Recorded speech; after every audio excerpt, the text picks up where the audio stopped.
বন্ধুরা, আবার চলে এসেছি একটা নতুন রেসিপি নিয়ে। আজকে দেখাবো ঝাল মশলা ছাড়া চিকেন পোলাও। আমি প্যানটা বসিয়ে গরম জল করছি, তার মধ্যে গোটা গরম মশলা, জয়িত্রী, একটুখানি ঘি আর দিয়ে দিচ্ছি নুন। দিয়ে জলটা একটু ফুটলেই আমি চিকেনটাকে সেদ্ধ করে নেবো এই জলের মধ্যে। তারপর চিকেনটাকে তুলে নেবো।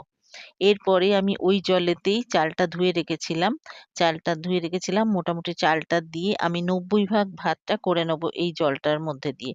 আর জলটা মোটামুটি যা চাল নেওয়া হবে তার 1.5 গুণ জল নিলে মোটামুটি জলটা শুকিয়ে যাবে।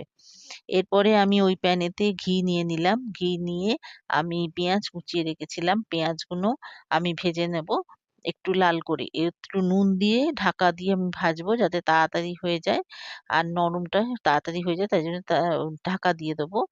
এবার আমার পেঁয়াজটা মোটামুটি ভাজা হয়ে গেলে আমি এই পেঁয়াজটাকে তুলে নেব।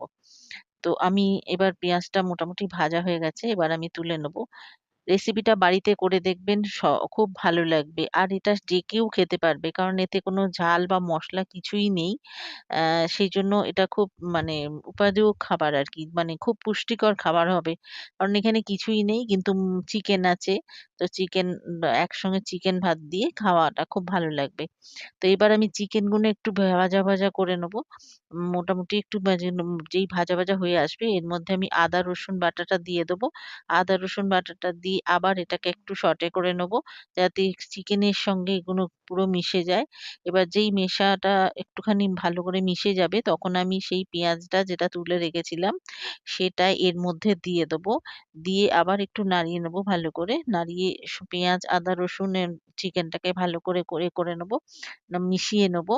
মিশিয়ে নেওয়ার পরে এরপরে আমি ওর মধ্যে একটু আম জায়ফলের গুঁড়ো দিয়ে দেবো অল্প একটুখানি। দিয়ে আর দিয়ে দেবো একটুখানি দই। দইটা দিয়ে আবার এটাকে ভালো করে মেশাতে হবে, যাতে সমস্ত কিছু একসাথে মিশে যায়। এবার মেশানোটা হয়ে গেলে এর মধ্যে আমি দিয়ে দেবো খানিকটা নুন।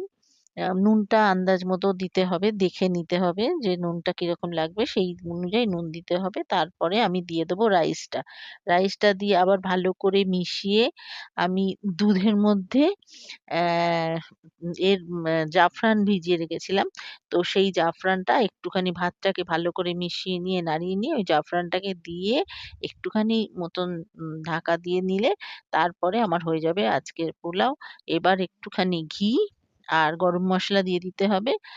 আর তাহলেই হয়ে যাবে। আর আমি সার্ভ করার সময় যারা একটু ঝাল খান বা ঝাল যদি ভালোবাসেন তাহলে একটু গোলমরিচের গুঁড়ো আর কাঁচা লঙ্কা দিয়ে সার্ভ করলে এটা খুব খেতে ভালোই লাগবে। আশা করি রেসিপিটা ভালো লেগেছে।